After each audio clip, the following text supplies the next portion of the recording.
یہ اگر کسی نے نمونہ دیکھنا ہو کہ مدرسے کے اندر اعتدال کیسے قائم ہوتا ہے، میں تمام اکابرین کو دعوت دوں گا جامعہ عروۃ الوثقیٰ آنے کی، کہ جامعہ عروۃ الوثقیٰ ایک ایسا مدرسہ ہے بائی کہ عنوان اس کا یہ ہے کہ یہ شیعہ ادارہ ہے، تشیع کا ہے، اور اہل البیت کے منہج پر تعلیم دی جاتی ہے اس کے اندر، اور ایسا ہی ہے، ہم اہل البیت کے منہج پر ہی نصاب ہے، اس کی تعلیم ہے، تربیت ہے، جو کچھ بھی ہے وہ اہل البیت کے منہج پر کیا جاتا ہے۔ لیکن اہل البیت کے منہج میں تشدد نہیں ہے، اہل البیت کے منہج میں دوسرے مسالک کا احترام ہے، ان کے مقدسات کا احترام ہے، ان کی شخصیات کا احترام ہے، کہ عروۃ الوثقیٰ میں ذرہ برابر کسی بھی پہلو سے، کسی بھی گوشہ و کنار میں تعصب یا منافرت یا فرقہ واریت یا بے احترامی کسی کے مقدسات کی یہ یہاں پر نظر نہیں آئے گی۔ تو اگر ایک مدرسہ پاکستان میں ایسا بن سکتا ہے تعصبات سے خالی اور فرقہ واریت سے ماورا بالا تر اور تعصبات اور شدت سے ہٹ کر اعتدال کے ساتھ اپنے منہج پر قائم رہتے ہوئے دوسروں کا احترام کرے، دوسروں کے لیے آغوش باز رکھے، دل کشادہ رکھے، تو یہ ہر مدرسے کے لیے ممکن ہے۔ اگر ناممکن ہوتا تو ایک مدرسہ کیوں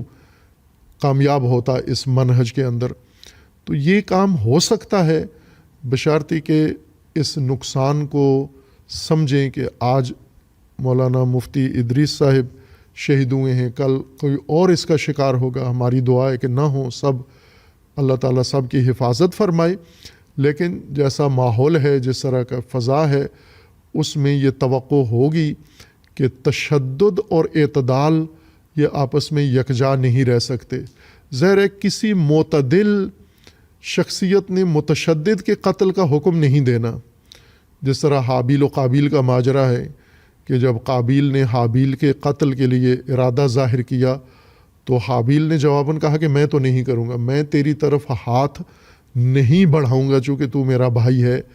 یہی دو مثالیں آج بھی ہیں کہ معتدل طبقات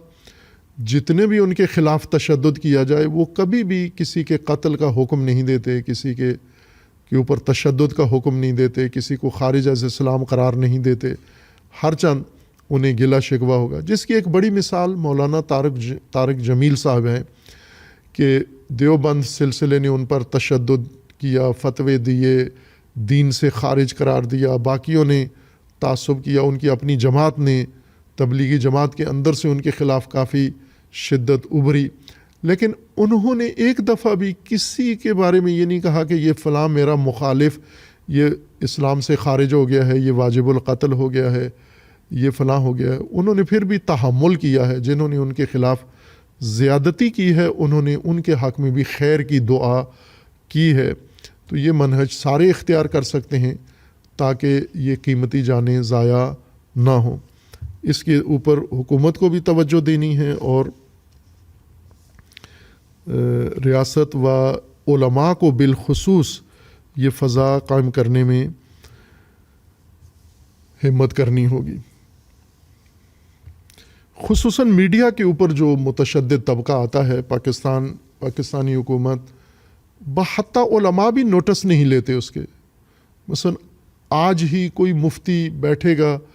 کسی دوسری شخصیت کے بارے میں فوراً غلاظت بکے گا، تشدد کی باتیں کرے گا، اس کے خلاف زہر اگلے گا، اور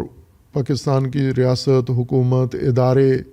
دیکھ کے آنکھیں بند کر لیتے ہیں۔ پھر یہی چیزیں جو میڈیا میں ابھرتی ہیں یہی کل کو جا کر عملی شکل زمینی قتل و غارت کا میدان ہموار کرتی ہیں،